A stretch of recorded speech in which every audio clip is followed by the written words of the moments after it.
অন্তর্বর্তী সরকারের প্রভাবশালী সব উপদেষ্টারা দায়িত্ব ছাড়ার পরপরই দেশ ছেড়ে পালাতে ব্যস্ত হয়ে পড়েছে।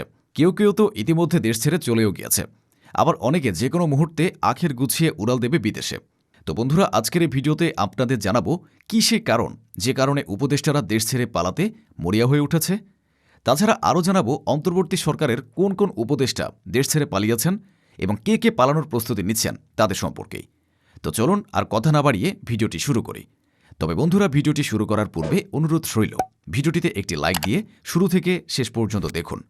প্রথমে চলুন একটি দৃশ্য আপনাদের বর্ণনা করি, যা দেখলে বুঝতে পারবেন বেঈমানদের শেষ পরিণতি কেমন হয়। সংসদ ভবনে নতুন এমপিদের শপথ অনুষ্ঠান চলছে। একপাশে চুপচাপ দাঁড়িয়ে আছেন বিদায়ী অন্তর্বর্তীকালীন সরকারের দুই হেভিওয়েট উপদেষ্টা আসিফ নজরুল এবং সৈয়দা রিজওয়ানা হাসান। তাদের সামনে দিয়ে বিএনপির বাঘা বাঘা নেতারা গট গট করে হেঁটে গেলেন, কিন্তু কেউ এদের পাত্তা দিল না, কেউ একটা কথাও বলল না। বেচারা আসিফ নজরুল আর রিজওয়ানা হাসান ফ্যাল করে তাকিয়ে রইলেন। অপমান কি এখানে শেষ? না, একই জায়গায় সাবেক পররাষ্ট্র উপদেষ্টা তৌহিদ হোসেন দাঁড়িয়ে একা একা মোবাইল টিপছেন, কেউ তার দিকে ফিরেও তাকাচ্ছে না। ঠিক তখনই পুলিশের একজন সাধারণ এসআই সাব ইন্সপেক্টর ভিড় ঠেলে যাওয়ার সময় তাকে অনেকটা ধাক্কা দিয়ে সামনে চলে গেলেন। আহা, কোনো কদরও নেই, কোনো আদরও নেই। যে পুলিশ কয়দিন আগেও তাদের স্যালুট দিত, স্যার স্যার বলে মুখে ফেনা তুলত, আজ তারা ধাক্কা দিচ্ছে। মানে এরা এখন বিএনপির কাছে কিছুই না, ইউজ অ্যান্ড থ্রু। সোজা বাংলায় বলতে গেলে অবহেলিত মাল, পচা মাল। এরা শুধু বিএনপির কাছে অবহেলিত তা নয়, সাধারণ জনগণের কাছেও এরা আজ বেঈমান হিসেবে পরিচিতি পেয়েছে। অথচ একটু ফ্ল্যাশব্যাকে যান। অন্তর্বর্তীকালীন সরকার যখন দায়িত্ব নিল, তখন তাদের প্রতি মানুষের ভালোবাসা আর শ্রদ্ধা কতটা অগাধ ছিল। ডক্টর ইউনূসের ক্যাবিনেটের সবাইকে মানুষ মন থেকে ভালোবাসত। মানুষ ভেবেছিল এরা দেশের ত্রাণকর্তা, এরা জুলাইয়ের ত্রাণকর্তা। কিন্তু সেই ভালোবাসায় ছেদ পড়ল কেন? ছেদ পড়ল ক্ষমতার লোভে, ব্যক্তিস্বার্থে এবং বিদেশি প্রভুদের প্রেসক্রিপশনে। মানুষ যে আশা নিয়ে বুকে তাজা রক্ত ঢেলে দিয়েছিল, এই উপদেষ্টারা সে রক্তের উপর দাঁড়িয়ে নিজের আখের গুছিয়েছেন। এই পতনের শুরুটা কবে হয়েছিল জানেন? গত বছর ডক্টর ইউনূসের সেই বিতর্কিত লন্ডন বৈঠকের পর। লন্ডনে যখন পর্দার আড়ালে মাস্টার প্ল্যান সাজানো হলো, তখন থেকে দেশের মানুষ ইউনূস সরকারকে সন্দেহ করতে শুরু করল। মানুষ বুঝে গেল এ সরকার আর নিরপেক্ষ নেই, তার একটি নির্দিষ্ট দলের ক্ষমতায় যাওয়ার সিঁড়ি হিসেবে কাজ করছে। জুলাইয়ের ম্যান্ডেটকে লন্ডনের হিমশীতল রুমে বসে বিক্রি করে দেওয়া হয়েছিল, যে কারণে এসব উপদেষ্টারা জানে দেশে থাকলে তাদের ভাগ্যে খারাপ কিছু আছে, যে কারণে আগেভাগে দেশ ছেড়ে পালাতে চাচ্ছেন। প্রথমে জানিয়ে দেই কী সে কারণ যে কারণে উপদেষ্টারা পালাচ্ছেন সে সম্পর্কে। ক্ষমতা ছাড়ার 48 ঘণ্টা পার হতে না হতেই এই উপদেষ্টারা যেভাবে লাপাত্তা হয়ে যাচ্ছেন, তাতে মনে হচ্ছে তারা জানতেন যে তারা দেশের মানুষের সাথে কী লেভেলের বেইমানি করেছেন, বাটপারি করেছেন। অনেকে হয়তো ভাবছেন এই উপদেষ্টারা কি শুধুই বিএনপির ভয়ে পালাচ্ছেন? উত্তর হলো না। বিএনপির তো এখন মধুচন্দ্রিমা চলছে, তারা কেন এদের মারতে যাবে? বরং এ সরকার তো বিএনপির সেট আপ করা। উপদেষ্টাদের দেশ ছাড়ার আসল কারণ হলো জনতার পিটুনি খাওয়ার ভয়। তারা খুব ভালো করে জানেন জুলাইয়ের আকাঙ্ক্ষাকে গলা টিপে হত্যা করে তারা যে ইলেকশন ইঞ্জিনিয়ারিং করেছেন এবং শহীদ হাদির মতো তরুণদের খুনিদের বাঁচিয়েছেন, তাতে সাধারণ মানুষের বুকে ক্ষোভের আগুন জ্বলছে। বিশেষ করে ইউনূস সরকারের প্রতি মানুষের যেটুকু মায়া অবশিষ্ট ছিল, সেটা শেষ হয়ে যায় শহীদ ওসমান হাদির ইস্যুটিতে।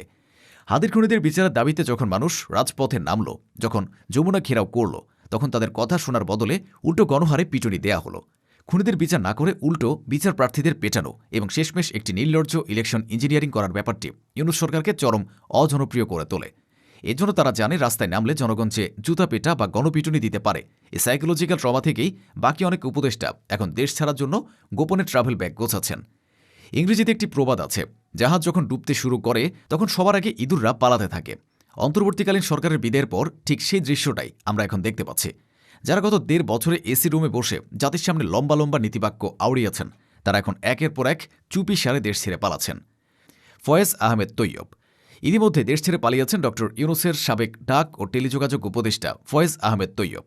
বিএনপি ক্ষমতা পুরোপুরি বুঝে নেওয়ার আগেই তিনি দেশ ছেড়ে সোজা নেদারল্যান্ডসে পাড়ি জমিয়েছেন। বুঝতেই পারছেন কতটা ভয়ে থাকলে ক্ষমতা ছাড়ার আগেই দেশ ছাড়েন ফয়েজ আহমেদ। লুৎফি সিদ্দিকী বাংলাদেশের অন্তর্বর্তীকালীন সরকারের প্রধান উপদেষ্টা মোহাম্মদ ইউনূসের আন্তর্জাতিক বিষয়ক সংক্রান্ত বিশেষ দূত ছিলেন। তিনিও ক্ষমতা ছাড়ার আগেভাগে দেশ ছেড়ে ভেগেছেন। ক্ষমতা ছাড়ার বেশি দিনও হয়নি, তার মধ্যে দেশ ছেড়ে লাপাত্তা হয়ে যাচ্ছেন। তার কারণ একটাই, তারা জানে তারা যে সাধারণ মানুষের সাথে জুলাইয়ের রক্তের সাথে বেইমানি করেছে, এটা স্পষ্ট। উপদেষ্টা আসিফ নজরুল অন্তর্বর্তীকালীন সরকারের সাবেক আইন, বিচার ও সংসদ বিষয়ক মন্ত্রণালয়ের উপদেষ্টা হলেন আসিফ নজরুল। তার কর্মকাণ্ডে দেশের মানুষ সবচেয়ে বেশি হতাশ হয়েছে। তিনি আইনের নামে রীতিমতো প্রহসন করেছেন। একদিকে তিনি গণহারে আওয়ামী লীগের খুনি আসামিদের জামিন দিয়ে ছেড়ে দিয়েছেন, আর অন্যদিকে জামায়াত শিবিরের মতো তরুণদের পুরনো রাজনৈতিক মামলাগুলো ইচ্ছে করে জিয়ে রেখেছিলেন।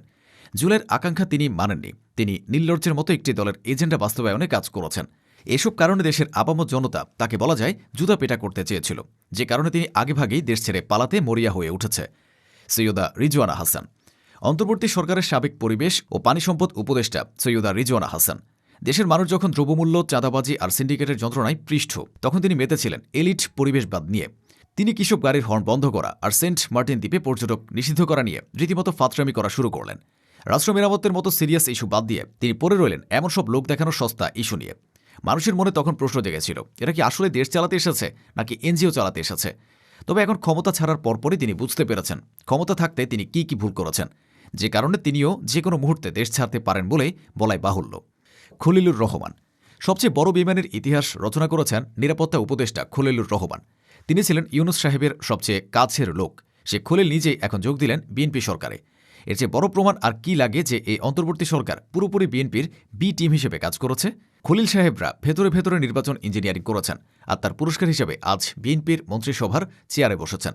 বসলে কি হবে, এর খিসারত যে দিতে হবে এটাও খলিল সাহেবের জানা উচিত, কারণ ইতিহাস তাই বলে। ড মোহাম্মদ ইউনূস। ইতিমধ্যে একটি ভিডিওতে দেখা যায় ড ইউনূস একা একাই ট্রলি হাতে বিমানবন্দরে, নেই কোনো প্রোটোকল, নেই নিরাপত্তা রক্ষীও।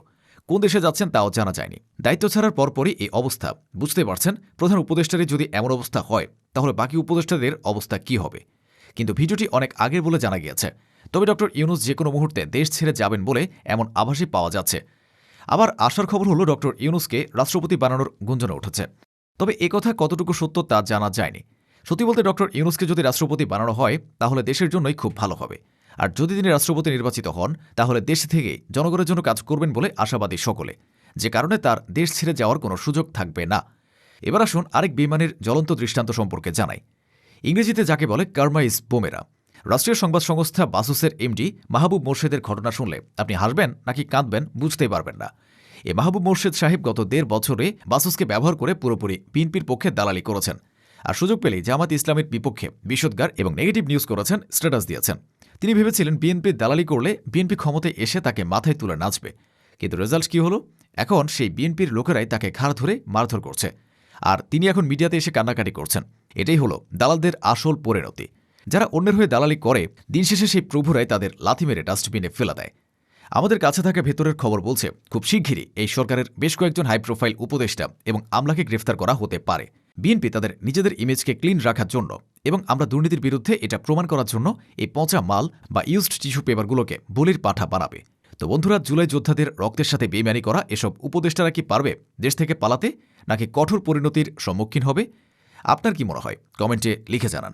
ভিডিওটি ভালো লাগলে শেয়ার করুন এবং চ্যানেলটিতে নতুন হয়ে থাকলে সাবস্ক্রাইব করে বেল আইকনটি বাজিয়ে রাখুন। ধন্যবাদ।